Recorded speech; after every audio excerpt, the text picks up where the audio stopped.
하나님 말씀 마태복음 12장 우리가 지난주에 7절까지 이렇게 봤는데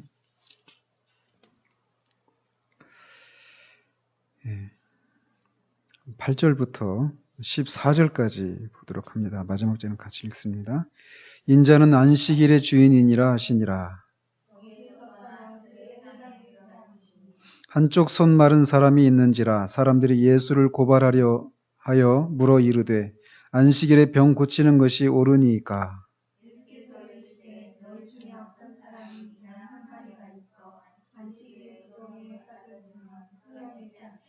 사람이 양보다 얼마나 더 귀하냐. 그러므로 안식일에 선을 행하는 것이 옳으니라 하시고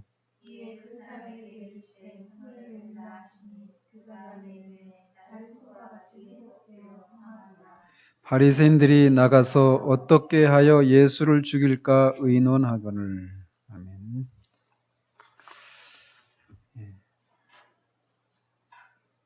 지난주에는 안식일을 어겼다는 이 바리새인들과의 논쟁에서 주님이 말씀하신 것이 14절까지를 통해서 5가지가 있다고 이렇게 말씀을 드렸습니다. 그중에 우리가 3가지 사실을 살폈는데 다윗이 배가 고파서 제사장들만 먹게 돼 있는 그 진설병 그거를 먹었단 말이죠. 이거는 그 제사 규정을 어긴 거란 말이에요. 안식일에 또 먹었으니까 또 안식일 규정까지 어긴 거죠. 그런데도 자신의 인간의 필요를 채우기 위해서 그거를 먹은 것, 그런 규정을 바꾸고 먹은 것에 대해서 성경이 정죄하고 있지 않다라는 거예요. 더군다나 그 다윗이 가리키고 있는 그 그리스도께서 인간이 만든 부당한 안식일 규정을 무시하고 제자들에게 줄인 배를 채울 것을 허락하는 것은 당연한 것이다. 이렇게 첫 번째 이렇게 말씀을 하셨고, 또 안식일에 제사장들이 성전에서 제사를 드리기 위해서 안식일을 어긴단 말이에요. 근데 그거를 안식일 어겼다고 말하지 않는단 말이죠. 그런 것처럼 그 성전 제사가 가리키고 있는 주님이 성전 제사가 가리키고 있는 본인이시란 말이죠. 그 주님의 사역이 진전되는 것에 사로잡힌 제자들이 그 안식일을 어기는 것은 더욱 그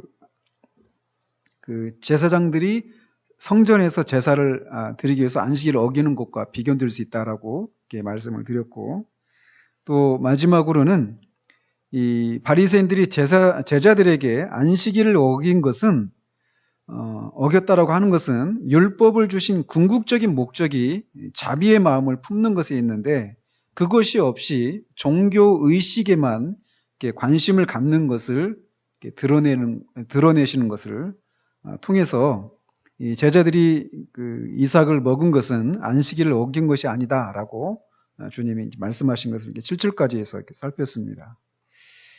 오늘은 이제 8절에서 14절까지를 통해서 나머지 2가지 사실을 살펴보는데, 2가지는 안식일이 인간을 위해서 제정이 되었다라고 하는 것과 주님은 안식일을 포함한 모든 것의 주인이시다. 모든 것을 다스리지 통치하시는 분이시다. 이 2가지 사실을 우리는 이 안식일 논쟁을 통해서 살펴볼 수 있습니다. 먼저 그 마태는 7절에서 제자들의 행동이 무지한 거다 이렇게 선언하시고 8절로 곧장 이어서 이렇게 기록하고 있잖아요. 인자는 안식일의 주인이라 이렇게. 그런데 이 똑같은 사건을 다루고 있는 이 마가에 보면 마가복음 2장 27절에 보면 이런 말씀이 더 있습니다.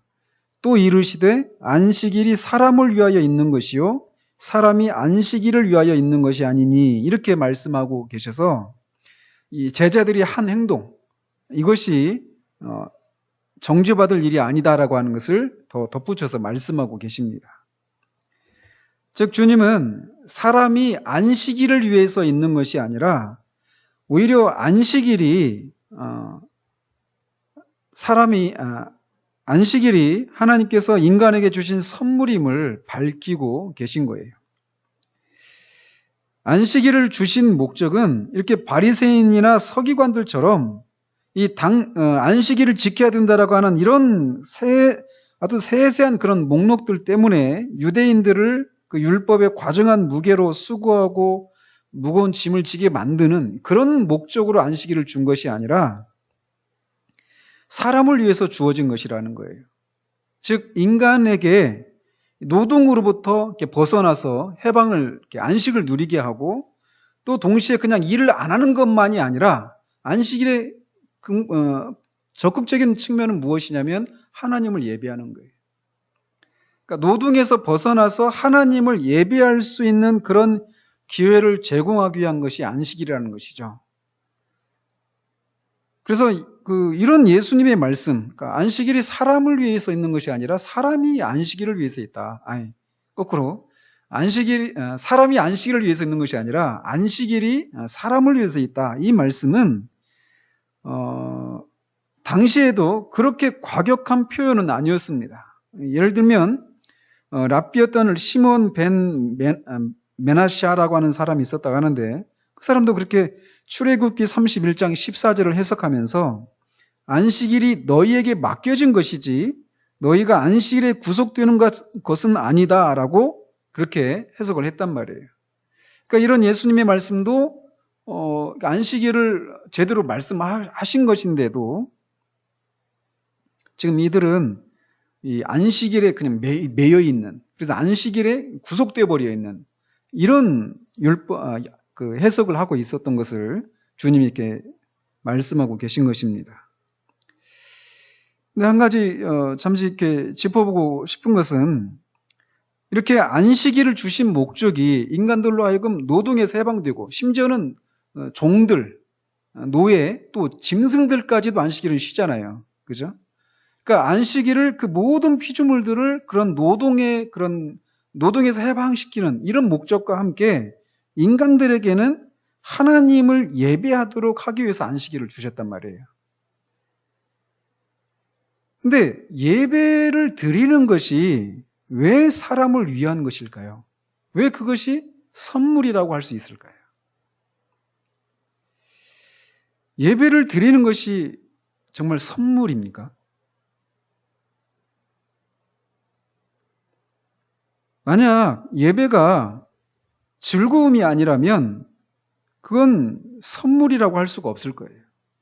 오히려 한 주간 하나님을 떠난 삶을 살다가 주일에 한 번씩 와서 예배를 드리면서 오히려 내가 이렇게 살면 안 됐는데 라고 하는 그런 자책감을 느끼고, 그런 정도의 생각만 가지는 예배라면 그런 예배는 결코 그 사람들에게 쉼이 될 수가 없을 거예요.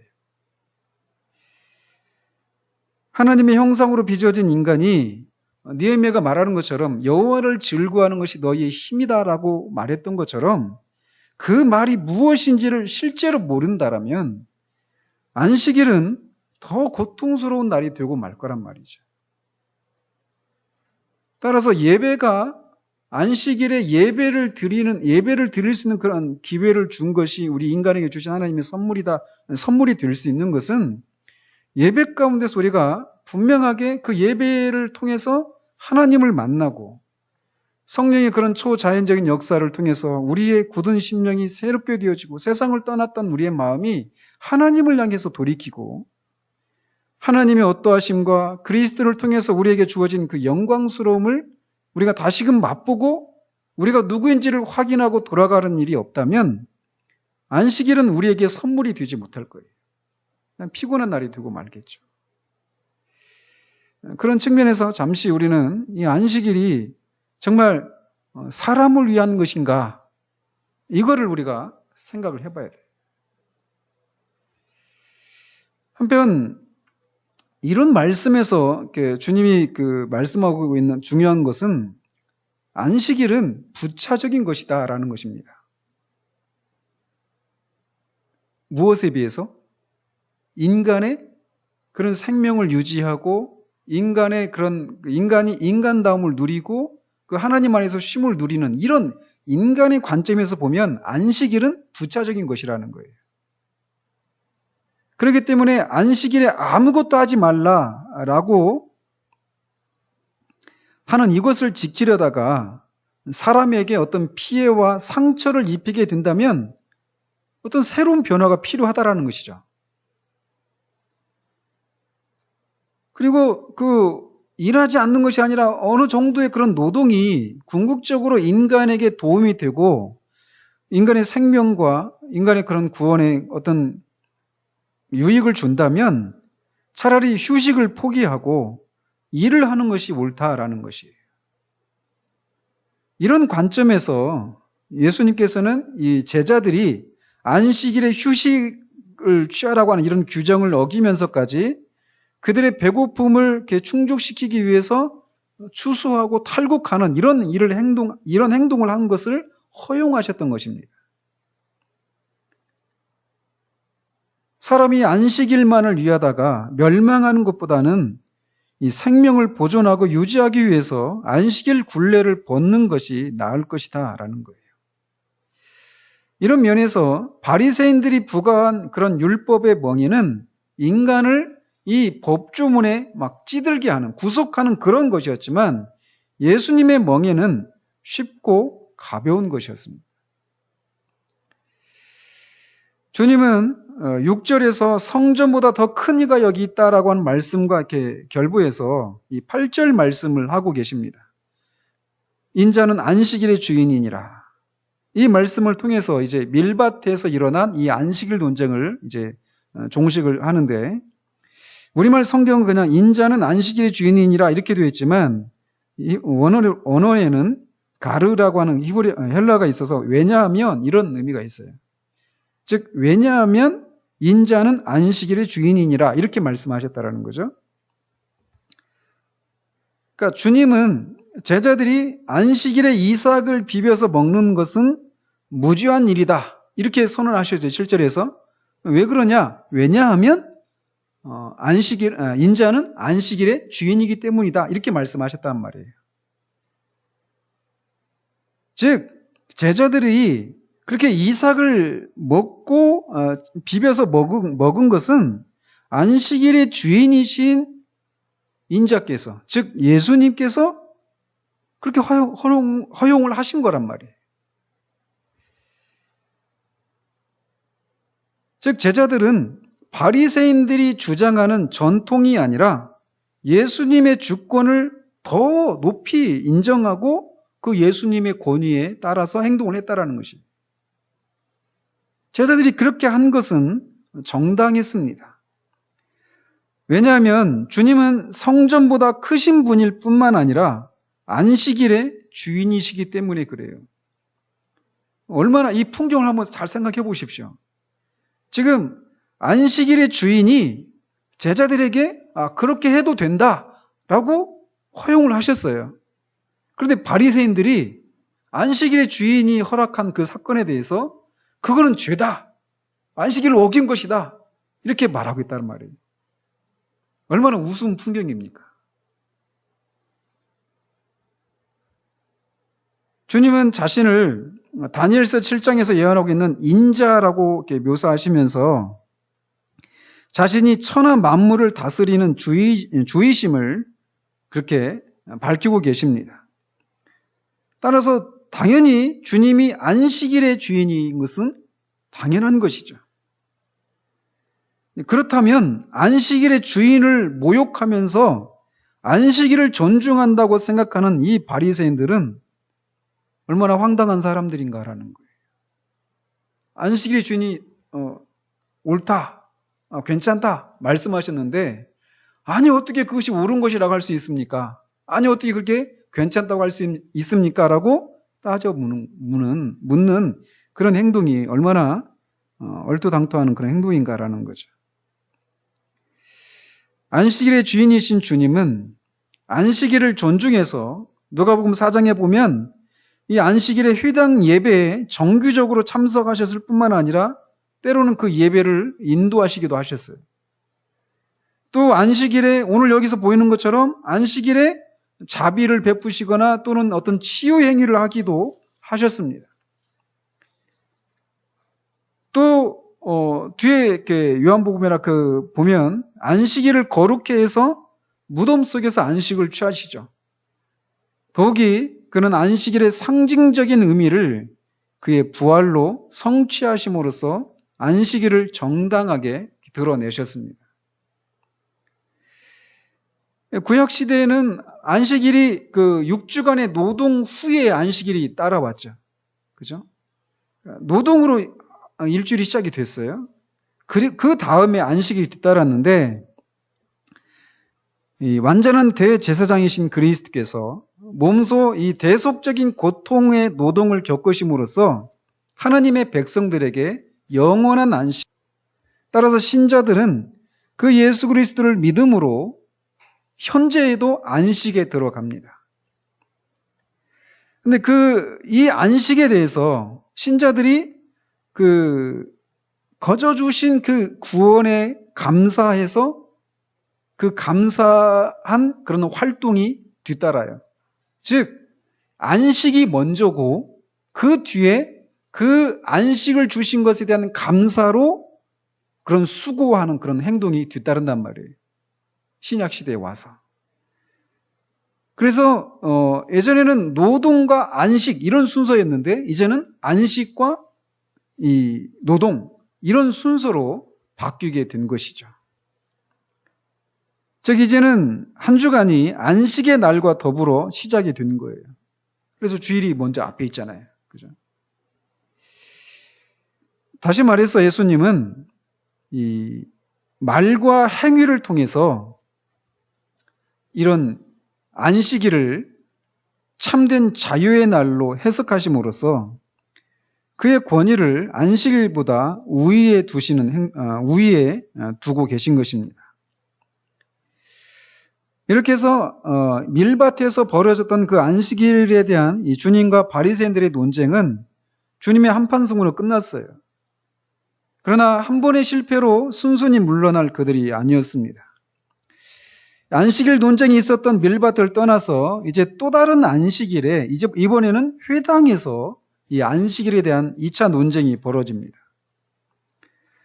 회당이라고 하는 것은 율법을 연구하고 가르치는 학교이면서 또 기도하는 예배의 처소였고 또 동시에 이 지방 법정으로서의 그런 역할까지 했습니다.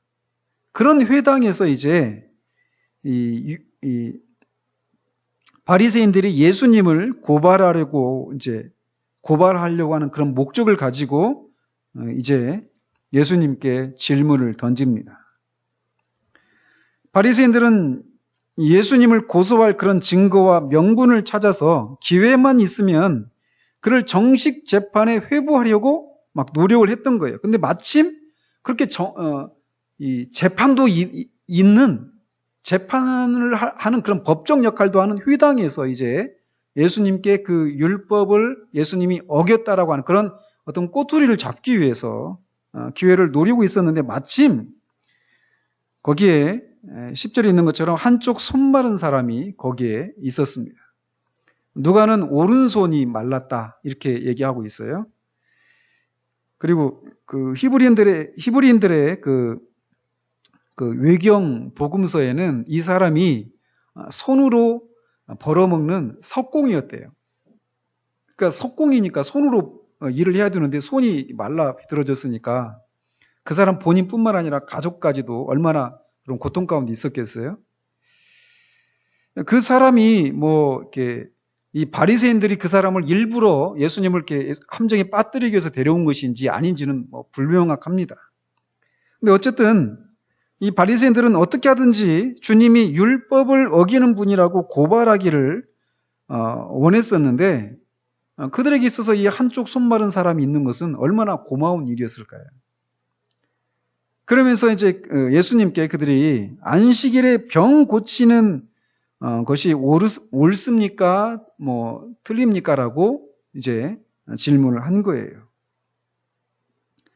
그러니까 이 질문은 예수님을 이제 진퇴양난에 빠뜨리는 그런 질문이었습니다.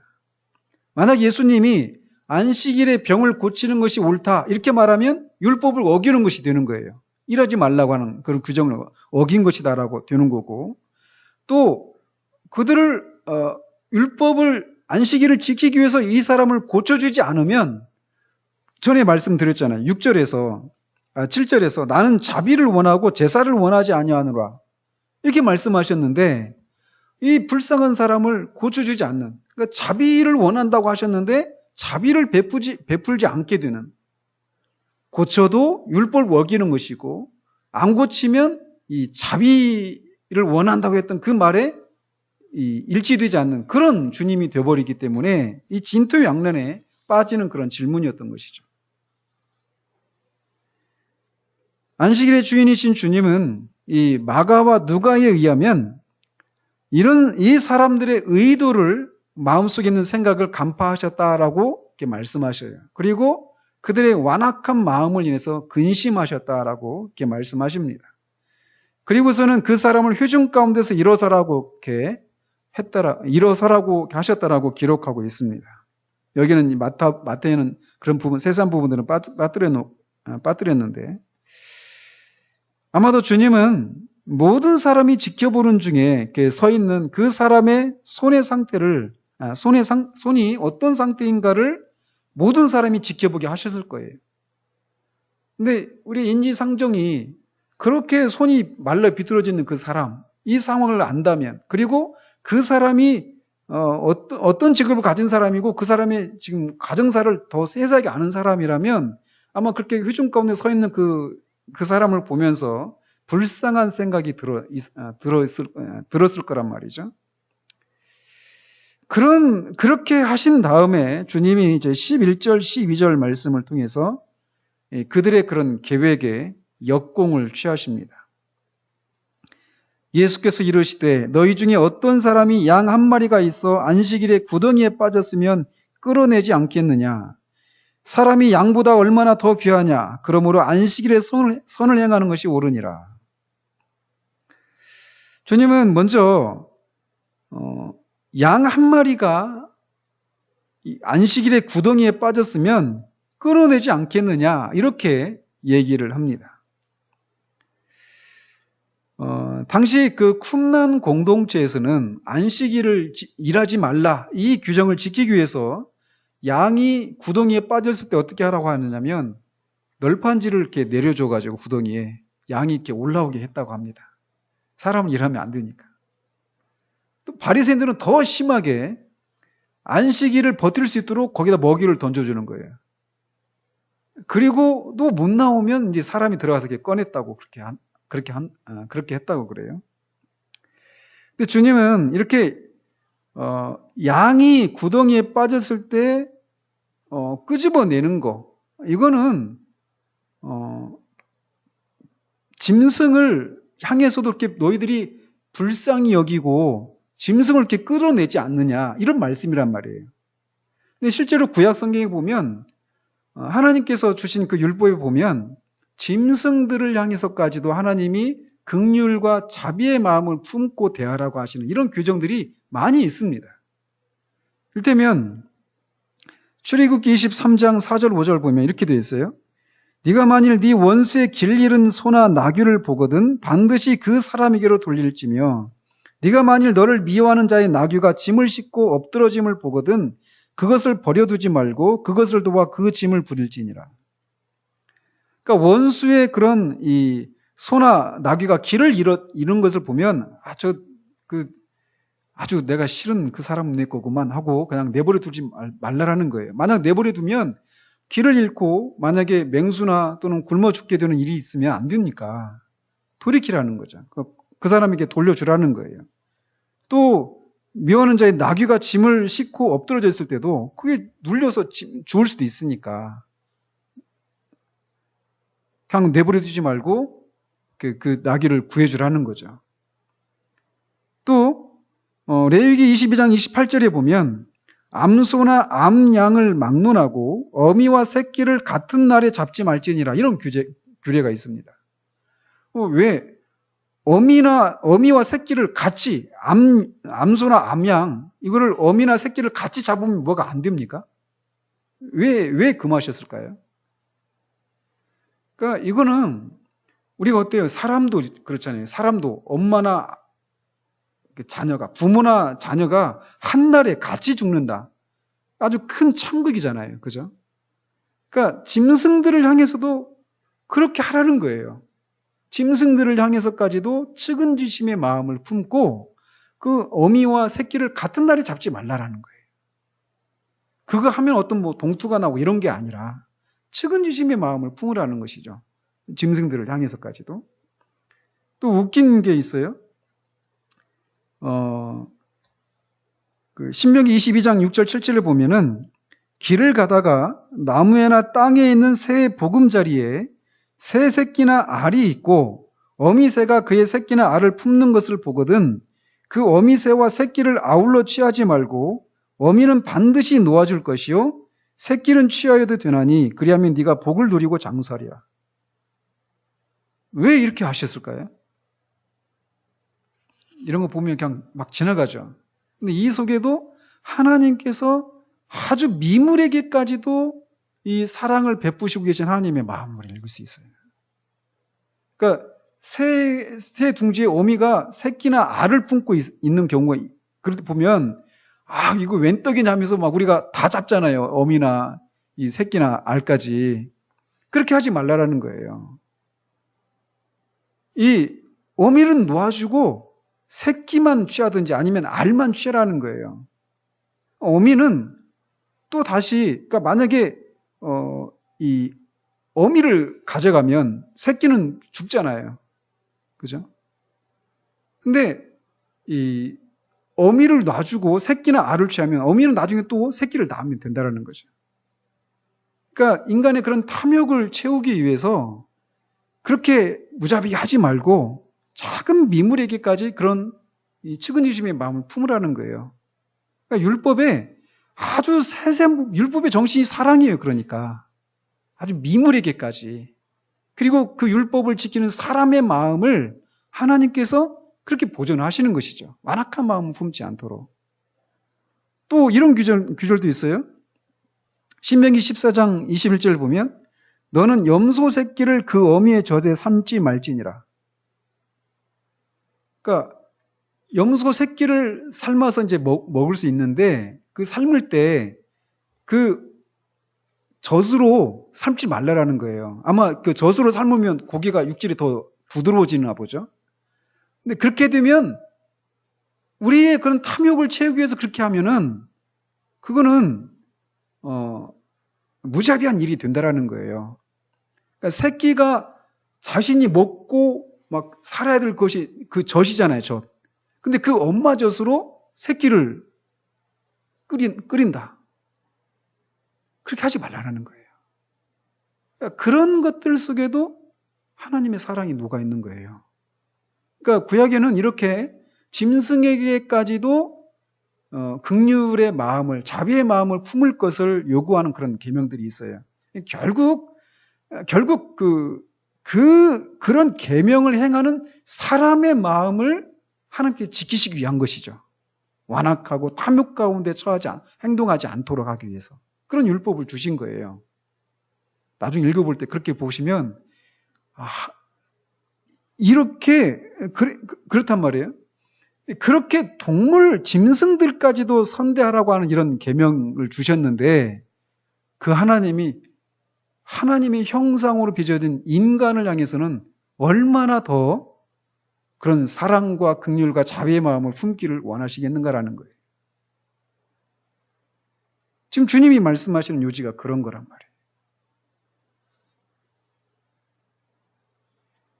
근데 짐승들을 이렇게 선대하는 것은 안식일에만 하라는 게 아니에요. 모든 날에 하는 것이죠. 모든 날에. 그러니까 모든 날에 자비를 베푸는 것은 항상 모르는 거예요. 그러니 이런 짐승들을 향해서도 그러한데 하나님의 형상으로 빚어진 인간이 그런 불쌍한 형편 가운데 있을 때 그들에게 자비를 베풀고 긍휼을 베풀고 선을 행하는 것은 너무나 지당하고 타당하다라는 거예요.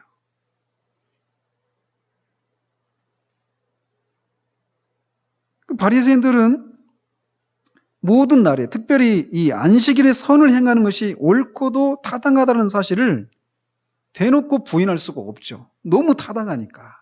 그죠? 그러나 그것을 인정하는 것은 자신들이 주님께 졌다라고 하는 것을 공개적으로 인정하는 것이기 때문에 마가는 그들은 당황한 나머지 잠잠했다라고 기록을 하고 있습니다. 이에 비해서 그 자리에 있었던 나머지 회중들은 아마 숨을 죽인 채 그러니까 바리새인들은 그들의 어떤 종교 지도자들이었잖아요. 그들에게 어떻게 사는 것이 율법을 지키는 것인가를 가르쳐주고 몸소 삶을 이렇게 실천하고 있었던 그런 지도자들이었단 말이에요. 근데 그 사람이 예수님과 논쟁을 하고 있을 때 회중들은 숨을 죽인 채 이제 이 사태가 어떻게 진행될 것인가를 긴장과 기대 속에 사태의 추이를 지켜보고 있었단 말이죠. 그래서 회당 안에는 팽팽한 긴장이 돌고 있었을 것입니다. 그런 가운데 주님은 그런 상황에서 요구되는 이제 기적을 행하실 작정이었습니다. 주님은 나중이 아니라 바로 그 순간, 그때 바로 기적을 행하셔야만 했어요. 만약 예수님이 이 사람을 고치시는 일을 좀 더 기다렸다가 다음 날에 안식일이 지난 다음에 병을 고친다면 결국 안식일에 병을 고치는 것은 옳지 않다 이렇게 말하는 거잖아요. 그죠? 그렇기 때문에 주님은 바로 그 순간에 기적을 행할 작정이었습니다. 그래서 주님은 긴장 속에 회중 가운데 서 있던 이 한편 손 마른 이 사람에게 손을 내밀라라고 명령을 하십니다. 그가 손을 내밀자 다른 손, 왼손과 같이 오른손이 회복되어서 성하게 되었다라고 마태는 말합니다. 그 치유는 즉각적이고 완벽한 치유였습니다. 나중에 통원 치료를 받을 일이 없었어요. 그냥 즉각적으로 낫고 말았죠. 마태는 지금 이 바리새인들의 무자비하고 불신앙적인 태도에 관심을 기울이고 있기 때문에 이 한편 손마른 자가 예수님에 대해서 어떤 신뢰와 믿음을 갖게 되었는지에 대해서는 이렇게 자세하게 언급하고 있지 않아요. 다른 데 보면은 그 믿음을 보시고 이런 표현들이 있잖아요. 그죠?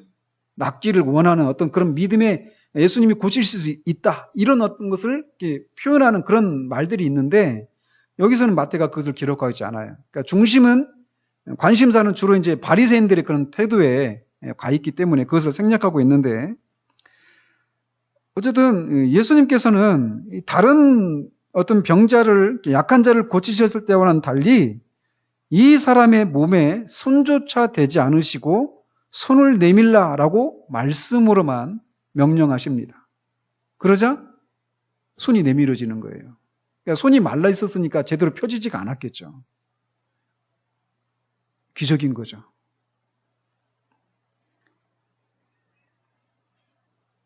이런 기적과 치유 앞에 우리는 예수님의 이런 권위에 찬 말씀과 더불어서 바리새인들과의 논쟁을 통해서 예수님의 말씀이 옳구나라고 하는 것을 확신하게 된 이 손마른 사람의 즉각적인 순종에 대해서 주목할 필요가 있습니다. 아마 사실 이 요한복음 5장에 보면 38년 된 병자를 예수님께서 고쳐주시잖아요. 근데 그 유대인들이 그렇죠. 안식일인데 왜 그걸 들고 가느냐. 그 자리를. 누가 나를 고쳐줬다. 누가 안식일에 너를 고쳐줬냐 하면서 이제 안식일에 병을 고쳐준 것 가지고 예수님을 죽이려고 하잖아요. 즉 그들의 율례에 따르면 안식일에 병을 고치는 것은 불법이었어요. 근데 이 사람도 그런 생각을 갖고 있었겠죠. 그렇지 않아요? 손 마른 이 사람도?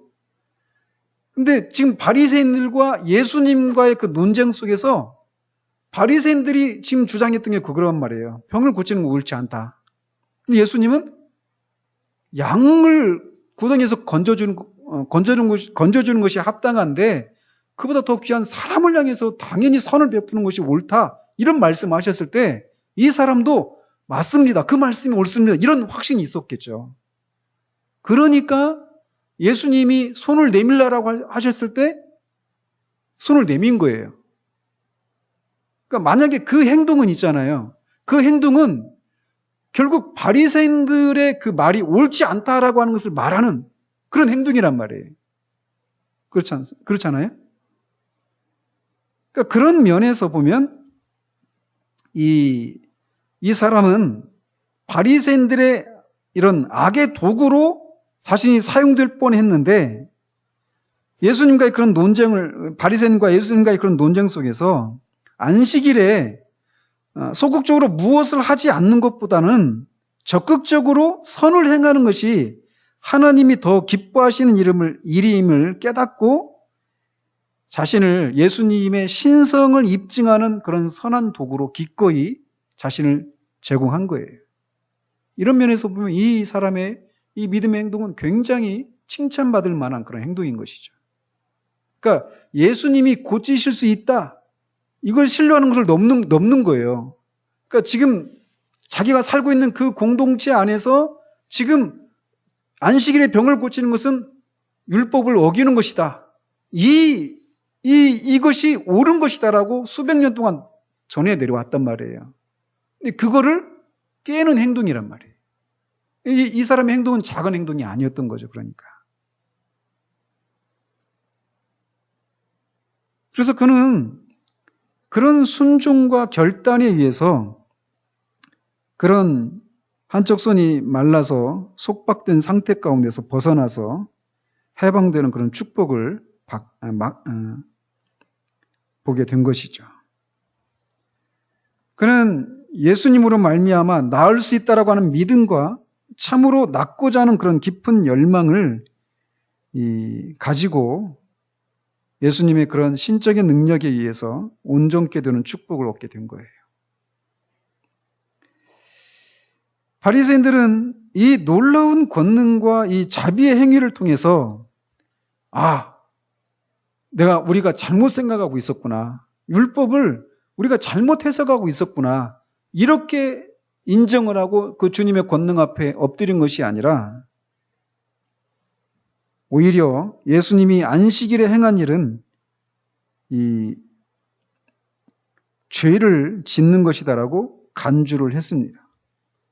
그리고 그날 그들이 결심한 것은 14절에 보면 어떻게 하면 예수를 죽일까라고 하는 의논이었다고 말하고 있어요. 그들은 이 누가복음 6장 11절에 보면 그들이 노기가 막 충만했다, 노기가 등등했다 이렇게 말하고 있거든요. 그들은 그래서 그 분노가 가득했기 때문에 할 수만 있었다면 당장 그 자리에서 예수님을 죽이고자 했을 거예요. 그렇지만 그들에게는 사람을 죽일 수 있는 권세가 없었죠. 로마 그 권세를 그래서 빌어서 빌라도의 권세를 빌어서 주님을 죽이게 됐던 것이죠.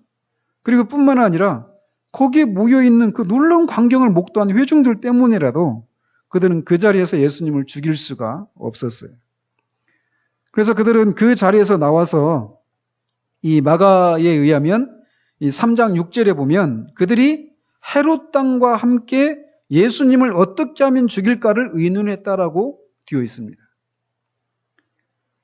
이 바리새인들은 이 전형적인 민족주의자들이었어요. 이 사람들은 당시 로마의 식민지 지배를 받고 있었잖아요. 근데 그 가이사에게 세금을 바치는 것이 옳습니까? 틀립니까? 이런 논쟁을 할 정도로 그들은 아주 민족주의자들이었단 말이에요. 근데 이에 비해서 헤롯 땅은 우리 입장에서 보면 친일파였어요. 옛날 일제 때. 그렇게 친일파에 해당되는 전형적인 반민족주의자들이 헤롯 땅이었어요. 근데 민족주의자와 반민족주의자가 예수님을 죽이기 위해서 하나가 되는 거예요. 나중에 그 비슷한 사건이 있죠.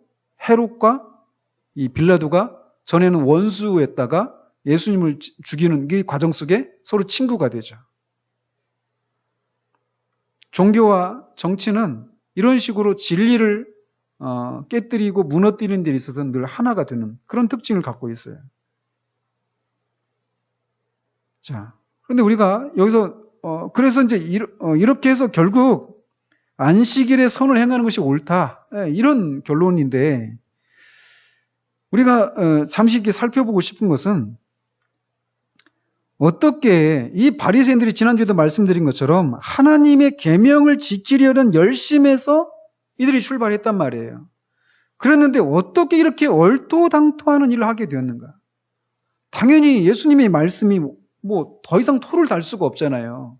양도 그렇게 구덩이에서 건지는데 하물며 사람을 향해서는 당연히 그렇게 해야 되지 않겠느냐라는 거죠. 그런데 그것을 죄라고 얘기하고 예수님을 죽이려고 한다라는 거예요. 왜 그렇게 되었는가? 결국 지난주에도 잠깐 말씀을 드렸지만 이들의 율법관에서 문제가 생겨나는 거예요. 소위 결의론이라고 하는 거예요. 결의론. 그러니까 결의론이 뭐냐면 그냥 몇 가지 어떤 종교적인 의무들을 지키면서 율법의 근본 정신인 정의와 긍휼과 믿음을 저버리는 그런 율법을 지키는 행위들이에요. 그러니까 예를 들면 이런 거죠. 그러니까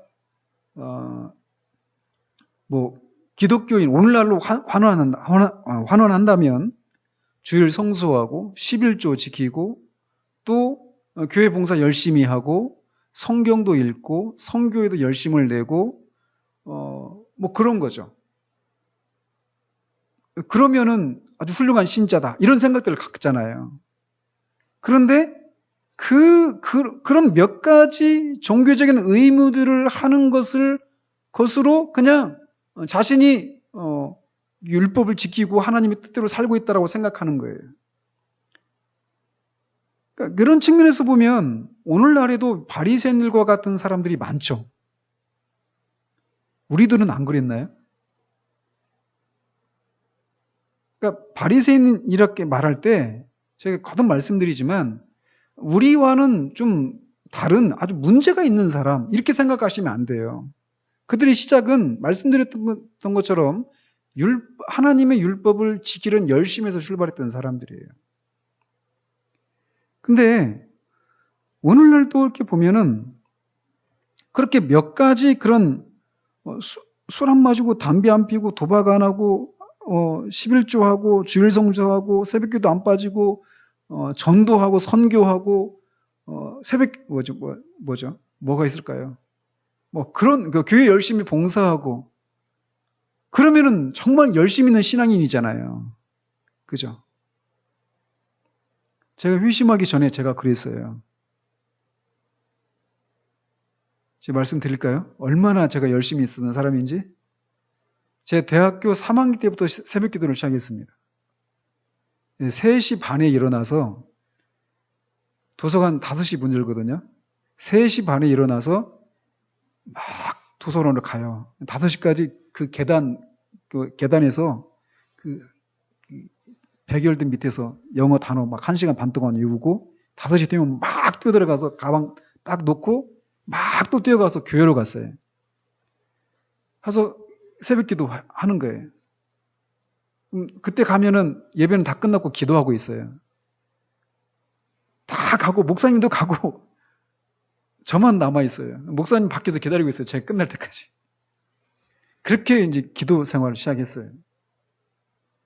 새벽 기도 하죠. 직장을 다니면서는 더 했습니다. 그때부터 1년에 성경을 한 번 내지 한 번 반씩 계속 통독했죠. 직장 생활하면서 새벽 예배, 큐티, 모든 공예배 안 빠지고 수요일날, 금요일날, 주일날 일주일에 일주일에 경건서적 한 권씩 읽고 대단하지 않았어요? 술 안 마시고 담배 안 피고 아마 그런 사람을 누가 아주 신실한 청년이라고 생각하지 않겠어요? 오늘날의 기준을 보면 다 그렇습니다. 바리새인들이 그런 사람들이었어요. 열심히 있던 사람들이었단 말이에요. 그런데 율법의 근본 정신인 정의와 긍휼과 믿음이 빠져 있는 거예요.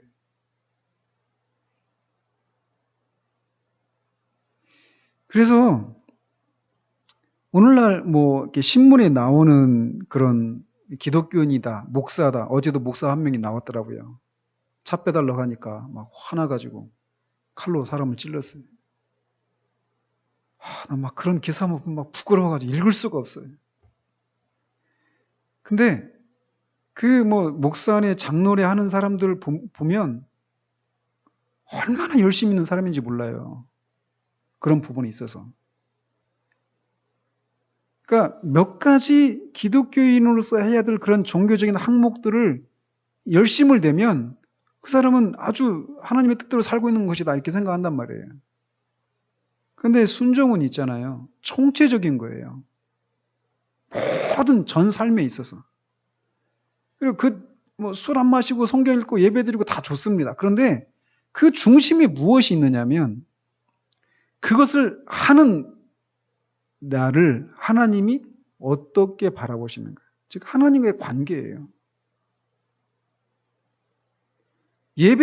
안식일의 문제로 좁혀서 우리가 가져와서 얘기한다면 안식일에 우리가 몇 가지 금지된 것들을 안 하고 해야 될 것들을 하는 거. 예배에 와서 예배 드리고 이렇게 하는 것을 통해서 내가 주일을 성수를 했다. 이렇게 말할 수가 없단 말이에요.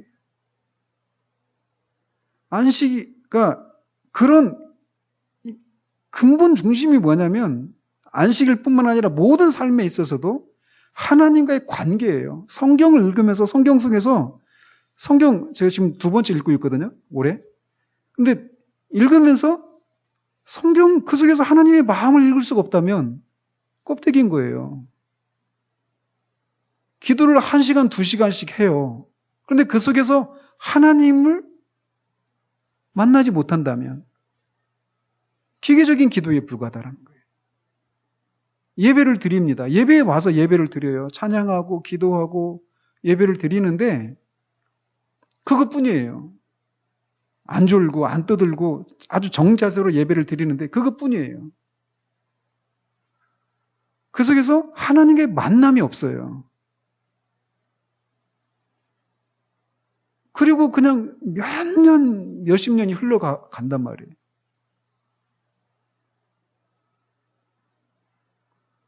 그래서 이들이 처음부터 그런 건 아니란 말이에요. 그래서 우리가 그 안식일의 문제, 주일의 문제로 이렇게 좁혀서 얘기한다면 아까 말씀드린 것처럼 안식일이 하나님이 주신 선물이에요. 그래서 사람이 안식일을 위해서 있는 것이 아니라 안식일이 사람을 위해서 있는 거란 말이에요. 근데 실제로 그렇게 되기 위해서는 안식일이 노동에서 해방되고 예배를 드릴 수 있는 기회를 주신 것, 그런 측면에서 하나님이 주신 선물이라고 했잖아요. 그래서 예배가 그렇게 예배를 통해서 하나님과 만남이 있어야 돼요. 그래서 이 예배를 통해서 하나님과 교통을 나누는 것이 있어야 한단 말이에요. 온전히 그 한 날을 주님을 예배하는 날로 구별해서 예배할 뿐만 아니라 예배 가운데서 하나님과 교통을 나누는 것이 있어야 된다는 거예요. 그래서 우리가 하나님께 기도하고 찬송하고 예배를 드리면 하나님은 우리에게 성령의 그런 초자연적인 역사를 통해서 우리에게 평강과 기쁨을 주시는 것이 있어야 된단 말이에요. 그리고 우리에게 그런 삶의 소망을 또 삶의 이유를 또 주시고 우리가 얼마나 가치 있는 존재인지를 그리스도 안에서 말이에요. 그런 것들을 일깨워서 또 한 주간을 그것에 힘입어서 살 수 있는 그런 은혜를 주시는 그런 하나님의 교통이 있어야 된단 말이에요. 이게 없으면 우리는 그냥 이렇게 기계주의적인 그런 신앙생활에 빠지게 된단 말이에요.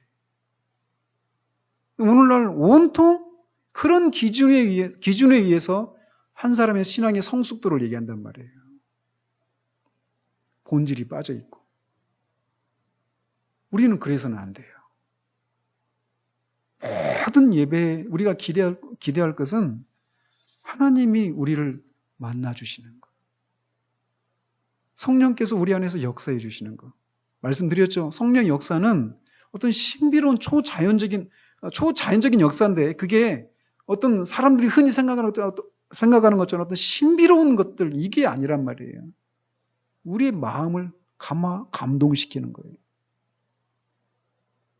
우리가 어떤 사람인지, 어떤 은혜를 입은 사람인지, 우리를 향해서 하나님이 어떤 마음을 품고 계시는지, 얼마나 사랑하시는지 이거를 깨닫게 하시면서 그 하나님의 뜻에 우리가 순종하고자 하는 그런 마음을 일으키는 거예요.